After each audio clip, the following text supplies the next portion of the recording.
तो एक्चुअली पूरी इनकम को 5 हेड में बांटा गया है। उस हेड के हिसाब से और उसके हेड के अंदर भी कुछ कंडीशन के हिसाब से सबके इनकम टैक्स रिटर्न फॉर्म अलग अलग डिजाइन किए गए हैं। अब आपका क्वेश्चन है कि ये कैसे डिसाइड करें?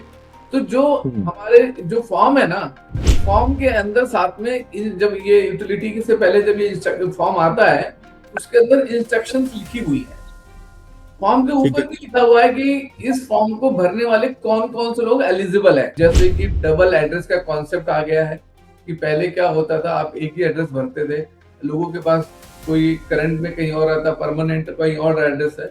इन सब चीजों का सॉल्यूशन आ गया इन नए फॉर्म में कि आपके पास 2 एड्रेस भी भर सकते हो। लेकिन इसमें अच्छी बात क्या हुई है कि इस बार फॉर्म के अंदर अगर आप अपनी इनकम टैक्स रिटर्न जब फाइल करने जाओगे, जब आप लोगों को ये कंफ्यूजन होती है कौन सा आईटीआर हम फाइल करें। जिनको पता है वहां पे ऑप्शन है, डायरेक्टली आप सिलेक्ट कर सकते हो आईटीआर नंबर 1 2 3 4 भी है आपके लिए एप्लीकेबल। कोशिश करें पहले अटेम्प्ट में ही 100% जो इन्फॉर्मेशन है रिटर्न्स की आप वो फाइल कर दें, रिवाइज करने की नौबत ना आए।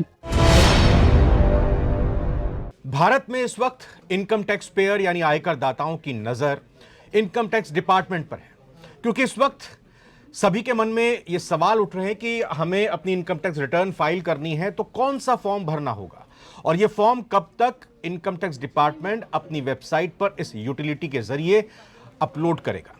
ITR 1 और ITR 4 ये 2 फॉर्म यूटिलिटीज अपलोड होने के बाद अब ITR 2 भी अपलोड कर दिया गया है। कई सारी शंकाएं, कई सारे सवाल हैं कि पिछली बार से इस बार क्या बदलाव है। सभी का जवाब जानने की कोशिश करेंगे, आपकी कंफ्यूजन दूर करने की कोशिश करेंगे आज धन की बात के कार्यक्रम में। नमस्कार, मैं रविंद्र सिंह आपके साथ, आप नवभारत टाइम्स के साथ जुड़े और हमारे सभी सवालों का जवाब देने के लिए 2 खास मेहमान हमारे साथ जुड़ चुके हैं। Chartered accountant C Kamlesh Kumar sir, बहुत बहुत स्वागत है आपका। आपके सभी दर्शकों को नमस्कार।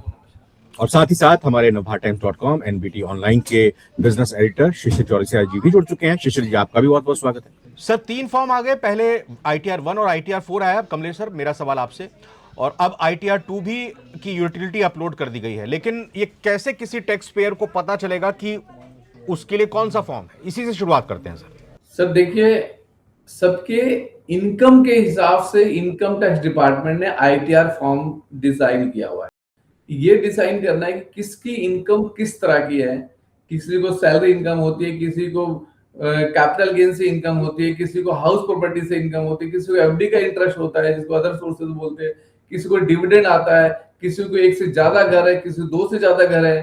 तो ये सब चीजों को ध्यान, किसी का बिजनेस चल रहा है, किसी का प्रोफेशन चल रहा है, किसी का बिजनेस भी है, सैलरी भी है, किसी का कैपिटल लॉस भी है, किसी का बिजनेस भी है, किसी के 5 हेड की इनकम है।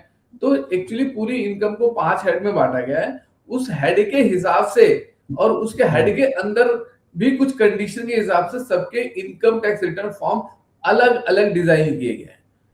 अब आपका क्वेश्चन है कि ये कैसे डिसाइड करें? तो जो हमारे जो फॉर्म है ना, फॉर्म के अंदर साथ में जब ये यूटिलिटी से पहले जब ये फॉर्म आता है, उसके अंदर इंस्ट्रक्शंस लिखी हुई है। फॉर्म के ऊपर भी लिखा हुआ है कि इस फॉर्म को भरने वाले कौन कौन से लोग एलिजिबल हैं। तो यानी अगर कोई ढंग से फॉर्म उठा के देखे, फॉर्म के ऊपर लिखा हुआ है और भरने के क्या तरीके हैं, उसके साथ उसकी इंस्ट्रक्शंस होती हैं, वो पढ़ के समझ सकता है कि अगर अपनी इनकम को ध्यान में रख के क्या वो इनकम के हिसाब से किस फॉर्म के अंदर फॉल कर रहा है और अकॉर्डिंगली वो अपनी रिटर्न्स फाइल कर सकता है, सिलेक्ट कर सकता है कौन सा फॉर्म। अब थोड़ा इस पर आते हैं सर। ITR 1, ITR 2 और ITR 4, इन फॉर्म्स को एक एक करके एक्सप्लेन करें और पिछले साल के मुकाबले इनमें क्या बदलाव आया है। देखिए, ऑलमोस्ट एक जैसे ही है जो पिछले साल था, क्योंकि हमारा कोई नया इनकम टैक्स एक्ट 2025 अभी नहीं है इस फॉर्म के लिए। ये 1961 वाला ही सिस्टम चल रहा है, तो कोई चेंजेस नहीं आए ज्यादा। हाँ, कुछ चेंजेस हैं, जैसे कि डबल एड्रेस का कॉन्सेप्ट आ गया है कि पहले क्या होता था, आप एक ही एड्रेस भरते थे, लोगों के पास कोई करंट में कहीं और आता, परमानेंट कहीं और एड्रेस है। इन सब चीजों का सॉल्यूशन आ गया इन नए फॉर्म में कि आपके पास 2 एड्रेस भी भर सकते हो, पहले ऐसा नहीं था। तो इस तरह की छोटी मोटी चेंजेस है। ओवरऑल बाकी जैसा पुराना फॉर्म है वैसे ही है, ईयर और वो सब बेसिक चीजें चेंज होती हैं, हर बार यही होता है। उस तरह, और बाकी कोई ज्यादा डिफरेंसेस नहीं है।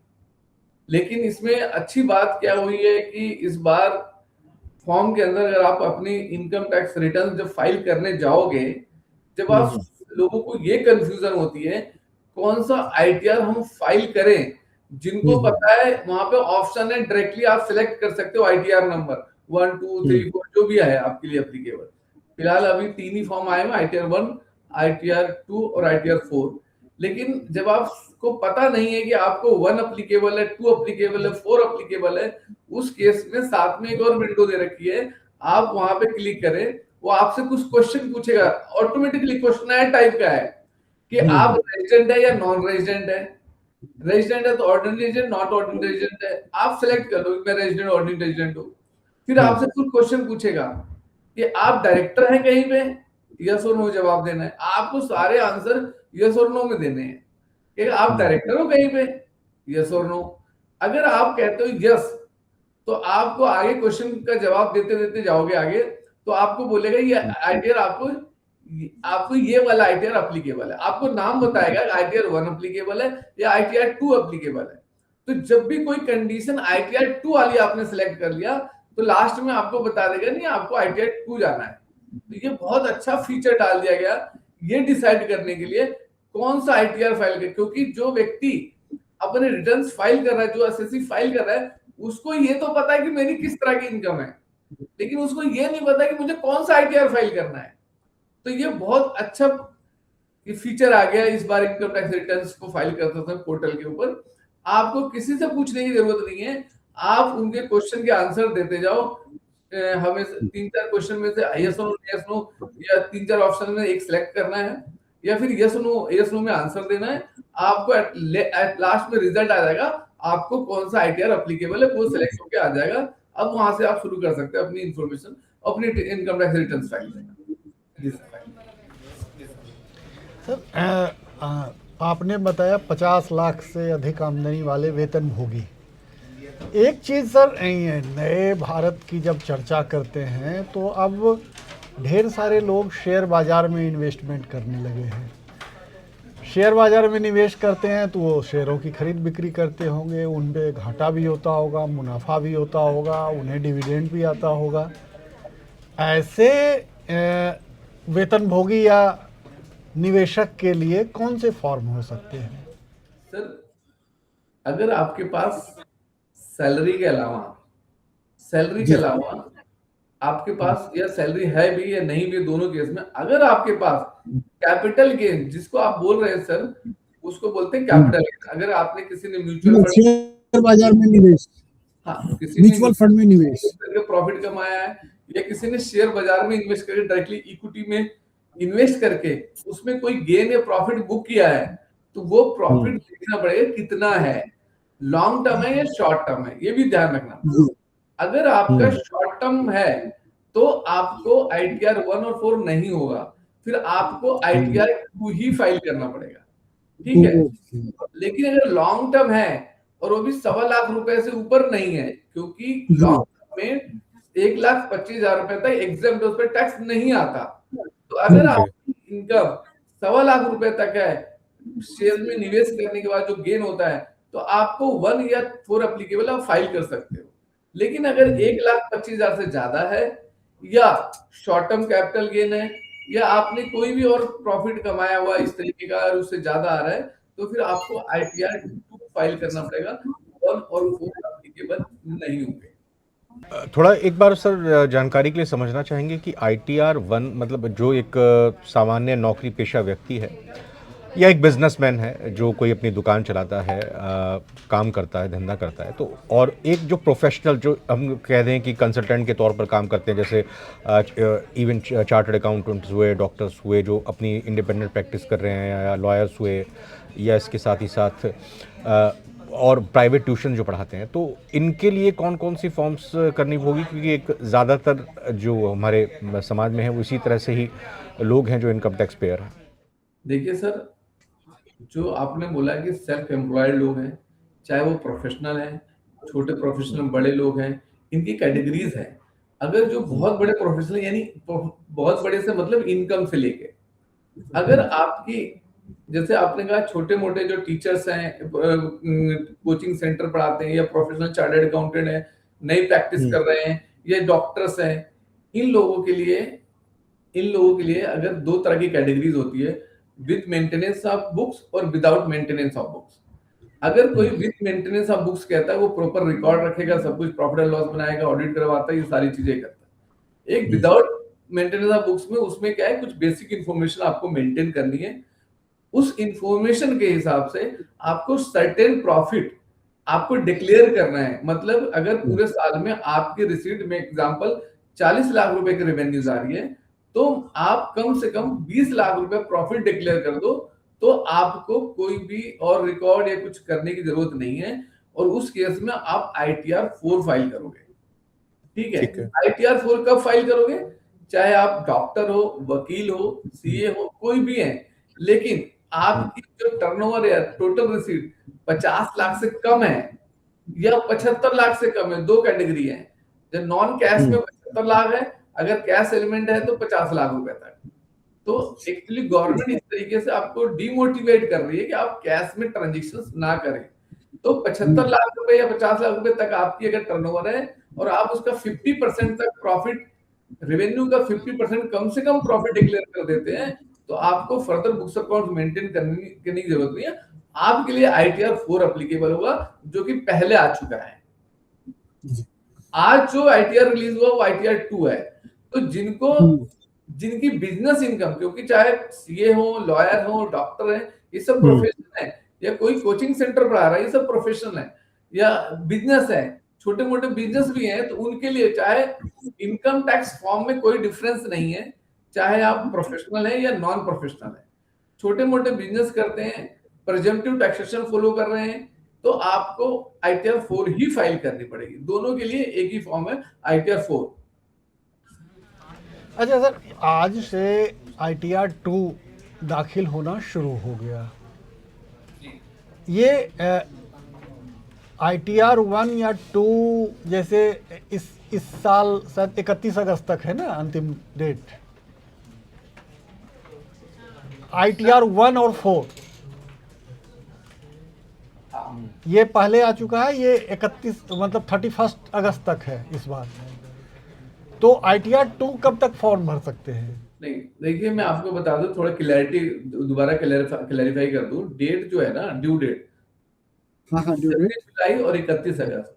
ITR 1 हो या 2 हो या 4 हो, इस पे डिपेंड नहीं है कि कौन सी ड्यू डेट होगी।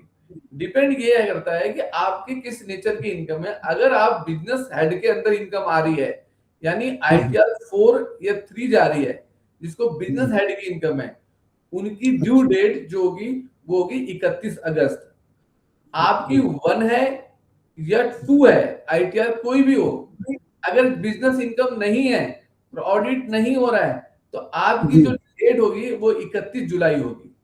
ड्यू डेट 31 जुलाई है सभी के लिए, चाहे ITR 1 अप्लीकेबल हो या ITR 2 अप्लीकेबल, सभी के लिए 31 जुलाई है।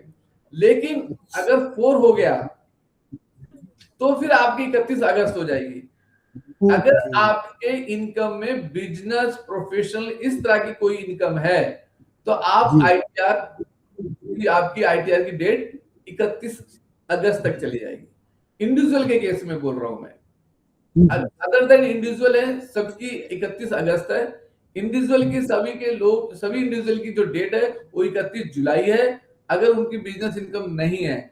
अगर बिजनेस इनकम है तो वो भी 31 अगस्त हो जाएगा, 31 जुलाई की बजाय।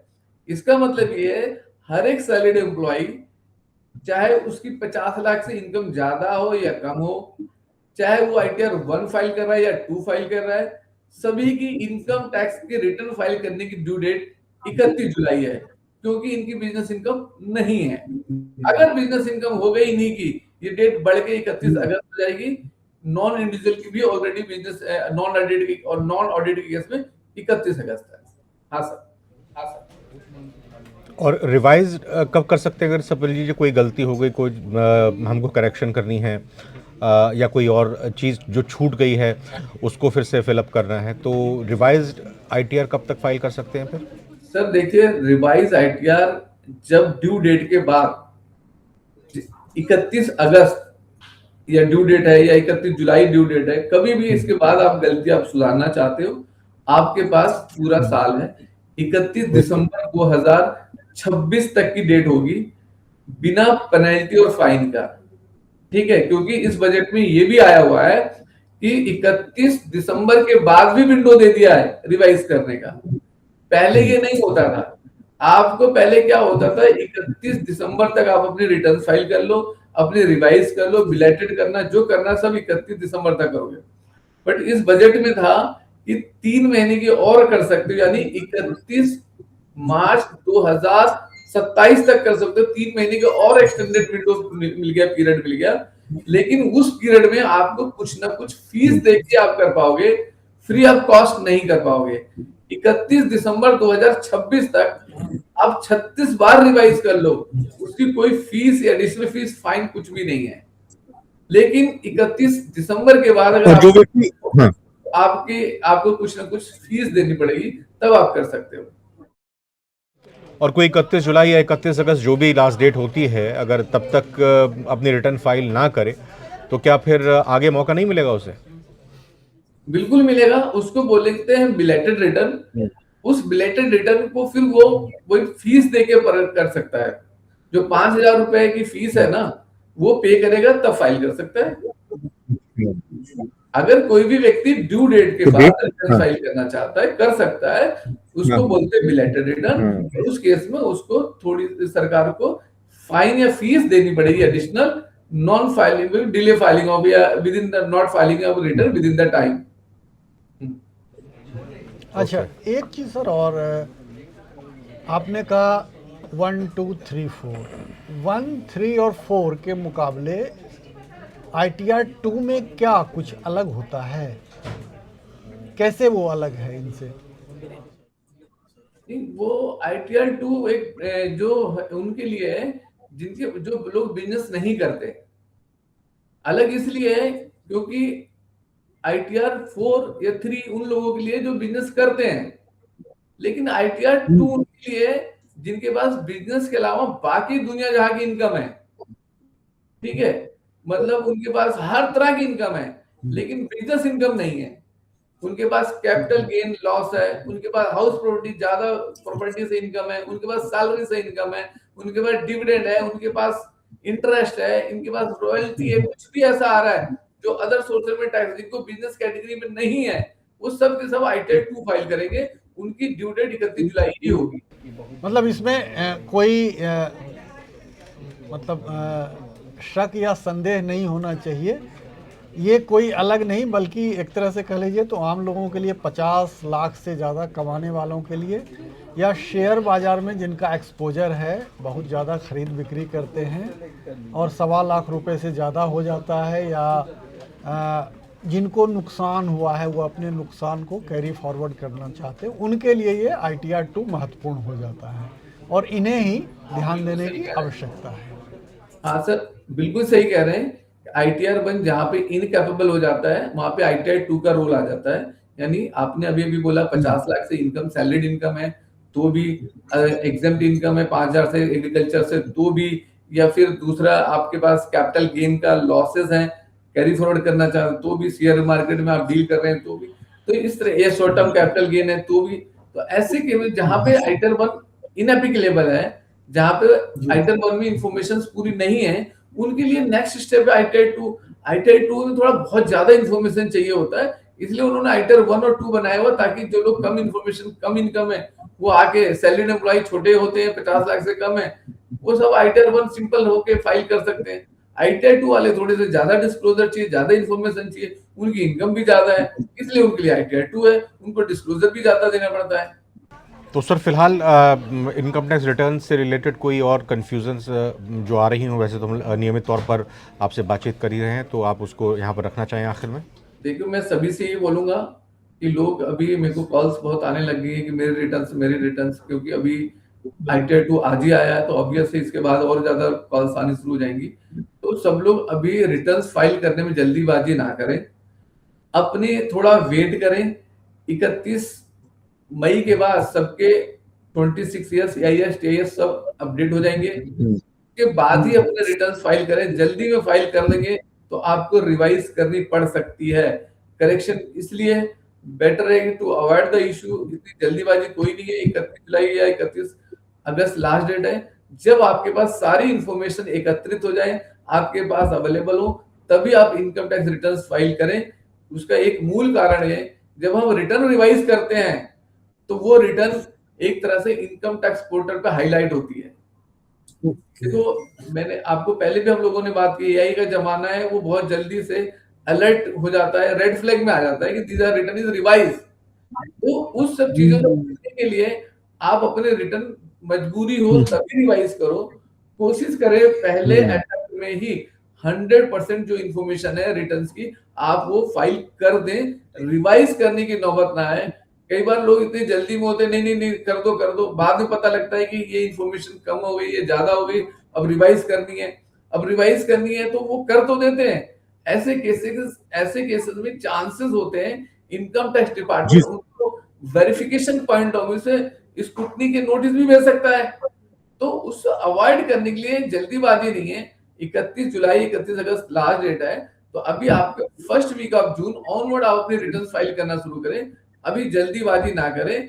जब सारी इंफॉर्मेशन आपके पास कलेक्ट हो जाए तो अपने सारे टीआईएस, ईआईएस, 26 ईयर अपने बाकी इनकम को, बैंक के स्टेटमेंट को रिकंसाइल करके एम्प्लॉयर से अपना सर्टिफिकेट ले लो, क्योंकि अभी एम्प्लॉयर तो टीडीएस फॉर्म 16 दे ही नहीं रहा होगा, क्योंकि 31 मई के बाद देंगे ज्यादातर लोग। तो वो सब जब इकट्ठे हो जाए, बैंक से सर्टिफिकेट भी लेना अगर कोई कंफ्यूजन है। कई बार 26 ईआईएस टीआईएस में जो इंटरेस्ट दिख रहा है वो डिफरेंट है, बैंक में कुछ डिफरेंट आ रहा है, उसको भी क्लैरिफाई करवा लो बैंक से जाके कि एक्चुअल पोजीशन क्या है। तब जाके आप अपनी फाइनल इंफॉर्मेशन जब आपके पास हो जाए तब आप अपने रिटर्न्स फाइल करें, ताकि रिवीजन या करेक्शन की जरूरत ना पड़े। मतलब कि जल्दबाजी नहीं करनी है, फिलहाल इंतज़ार कीजिए आपका फॉर्म 16 आ जाए एम्प्लॉयर की तरफ से, तब रिटर्न दाखिल कीजिए। और दूसरा कि बहुत ज़रूरी ना हो तो अपना रिटर्न रिवाइज नहीं कीजिए, नहीं तो हो सकता है कि स्क्रूटनी भी हो जाए और भी कुछ हो जाए। एआई का ज़माना है, आपका रिटर्न फॉर्म हाईलाइट हो जाएगा सिस्टम में। तो इसी के साथ बहुत बहुत शुक्रिया करना चाहेंगे कमलेश सर का, और शिशिर जी आपका भी बहुत बहुत धन्यवाद। धन की बात की आज के एपिसोड में फिलहाल इतना ही। नमस्कार।